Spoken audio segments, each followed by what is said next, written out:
Hello এবং word and spirit পডকাস্টে আপনাদের স্বাগত, যেখানে আপনারা ঈশ্বরের বাক্যে প্রথিত এবং ক্ষমতায়িত জীবনযাপন করতে শেখেন পবিত্র আত্মার দ্বারা।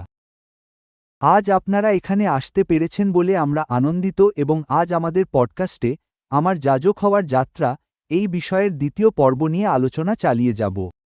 আমাদের সাথে আছেন আমাদের সিনিয়র প্যাস্টর আশিস। প্যাস্টর, আজ এখানে আসার জন্য আপনাকে ধন্যবাদ এবং প্যাস্টর আজ আমাদের সাথে তার জীবন, যাত্রা এবং পরিচর্যার অভিজ্ঞতা শেয়ার করবেন। তো প্যাস্টর, আপনি যা শেয়ার করবেন তা শোনার জন্য আমরা খুবই আগ্রহী এবং অবশ্যই আমাদের অনেক প্রশ্ন আছে, তবে আমরা এই প্রশ্নটি দিয়ে শুরু করতে চাই।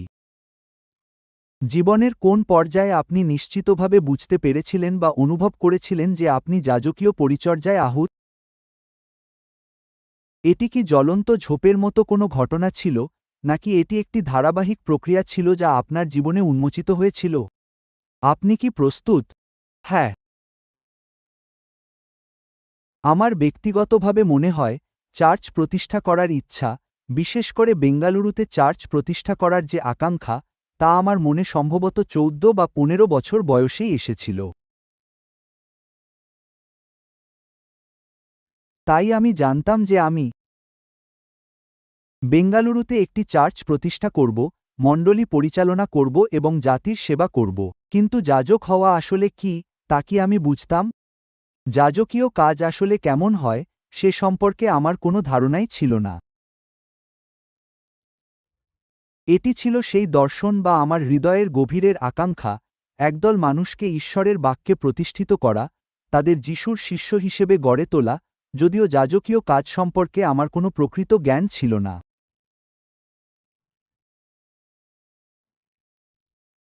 এবং এটি কিভাবে হয়েছিল, তা আমি বলবো অনেকটা অনুপ্রেরণা বা এমন কিছু যা আমার হৃদয়ে ক্রমশ জেগে উঠছিল।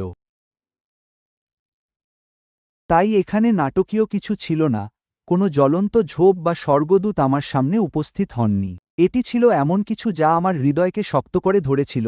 আমি বুঝতে পেরেছিলাম যে, হ্যাঁ, আমি আমার জীবনে এটাই করতে চাই। যদি আমি আমার জীবন কোনো কিছুর জন্য উৎসর্গ করতে চাই, তবে সেটি এটিই। কিন্তু এর খুঁটিনাটি বিষয়গুলো আমি সত্যিই বুঝতাম না। সেখান থেকেই যাত্রা শুরু হয়েছিল এবং যাজক হওয়ার বিষয়টি ছিল সম্পূর্ণ আলাদা, যা সময়ের সাথে সাথে বিভিন্ন ছোট গ্রুপ এবং ছাত্রদলের সাথে কাজ করার মাধ্যমে কিছু কিছু শিখেছিলাম এবং হ্যাঁ, সেটি ছিল এক অনন্য যাত্রা। হ্যাঁ, সুতরাং আপনি শাস্ত্র পড়তেন এবং শাস্ত্র সম্পর্কে আপনার বোধগম্যতা যত বৃদ্ধি পাচ্ছিল, ততই সেবার এবং বিশেষ করে মণ্ডলী স্থাপনের আকাঙ্ক্ষাও বৃদ্ধি পাচ্ছিল। মণ্ডলী স্থাপন, হ্যাঁ, বাহ, ঠিক আছে, ঠিক। তো যাজক, আমরা আগে পডকাস্টে নেতৃত্ব নিয়ে কথা বলেছি। তবে মণ্ডলীর সদস্যদের পরিচালনা করার সময় কোন নেতৃত্বের নীতিটি আপনার কাছে সবচেয়ে মূল্যবান বলে মনে হয়েছে, তা কি শেয়ার করতে পারবেন? হুম।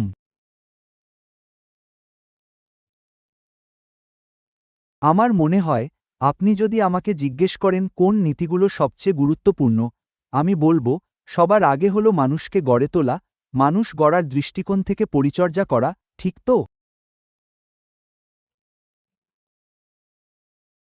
বিনোদন দেওয়ার জন্য নয়। মানুষের মন জয় করার জন্য নয়, বা ভালো ছাপ ফেলার জন্য নয়। আপনি যদি ভালো জীবনযাপন করেন এবং ভালো সাক্ষ্য দেন, তবে এগুলো উপজাত হিসেবে এমনিতেই আসবে, কিন্তু মূল উদ্দেশ্য হওয়া উচিত, একজন যাজক হিসেবে আমার আসলে কিসের পেছনে ছোটা উচিত?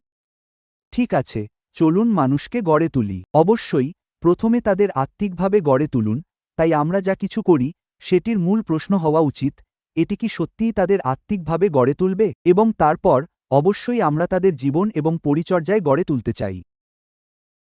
তাই আমরা এমন কাজ করি যা মানুষকে গড়ে তুলবে এবং সাধারণ অর্থে মণ্ডলীর সবাইকে গড়ে তুলতে চাই, আর সুনির্দিষ্টভাবে তাদের আহ্বান অনুযায়ী তাদের গড়ে তুলতে চাই।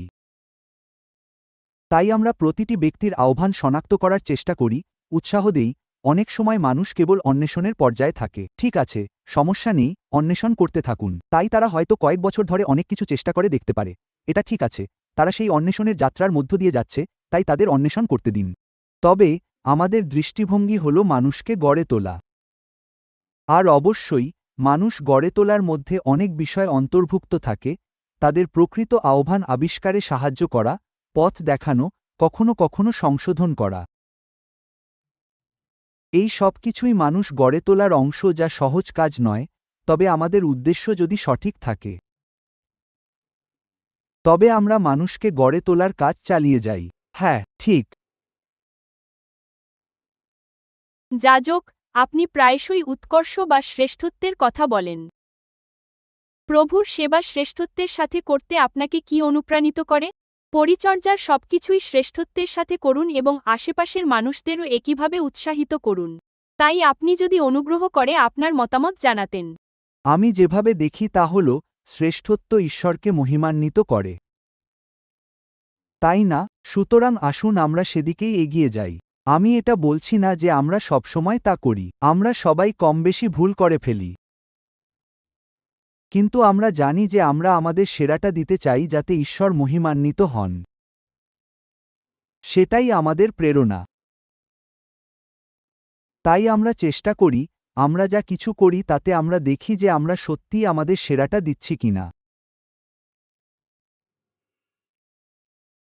তার জন্য আমাদের নিজেদের সততার সাথে মূল্যায়ন করতে হবে, নিজেদের ছোট করার জন্য নয়, বরং এটি দেখার জন্য যে আমরা যা করছি তা আরও ভালোভাবে করা যায় কিনা যাতে ঈশ্বর মহিমান্বিত হতে পারেন। সুতরাং এটিই হবে প্রধান অনুপ্রেরণা, এবং দ্বিতীয়টি হল মানুষকে ভালোভাবে সেবা করা। দিন শেষে দেখুন, এখানে একটি মণ্ডলী আছে এবং এমন মানুষ আছেন যাদের প্রকৃত প্রয়োজন রয়েছে। আমরা কি তাদের ভালোভাবে সেবা করছি? শুধু বলা যথেষ্ট নয় যে আমি সেবা করছি, বরং আমাদের ভাবতে হবে আমরা কি এটি আর ও ভালোভাবে করতে পারি। এই দুটি বিষয় আমাকে সত্যিই অনুপ্রাণিত করে এবং আমি যা করার চেষ্টা করি তা হল নিজেকে বা আমাদের নিজেদের প্রশ্ন করা,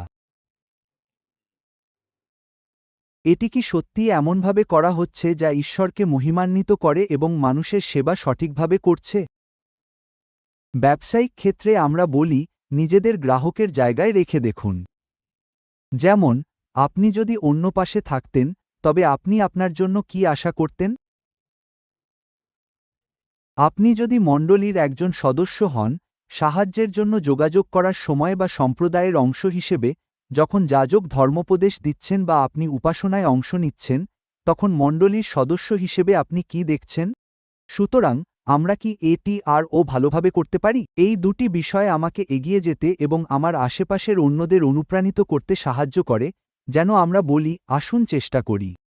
হ্যাঁ। ধন্যবাদ যাজক। হ্যাঁ, এবং আমার মনে হয় শেষ পর্যন্ত উদ্দেশ্য হল প্রভাবশালী বা ফলপ্রসূ হওয়া, কেবল শ্রেষ্ঠত্বের খাতিরে শ্রেষ্ঠত্ব নয়। সঠিক। এটি কি সত্যি ফল বয়ে আনছে? দিন শেষে ফল বয়ে আনা খুব চমৎকার। আজকের পর্বের জন্য আমাদের সময় শেষ। আমাদের যদি আরও সময় থাকতো, কারণ আমাদের অনেক প্রশ্ন ছিল। তবে আজকের পডকাস্টে আমাদের সাথে যোগ দেওয়ার জন্য আপনাকে ধন্যবাদ। আমরা আশা করি আপনাদের এটি ভালো লেগেছে যতটা আমরা এটি আপনাদের উপহার দিয়ে উপভোগ করেছি। তাই অনুগ্রহ করে বন্ধুদের সাথে শেয়ার করুন এবং লাইক ও সাবস্ক্রাইব করুন। আমরা আবারও আপনাদের সাথে দেখা করব। ঈশ্বর মঙ্গল করুন।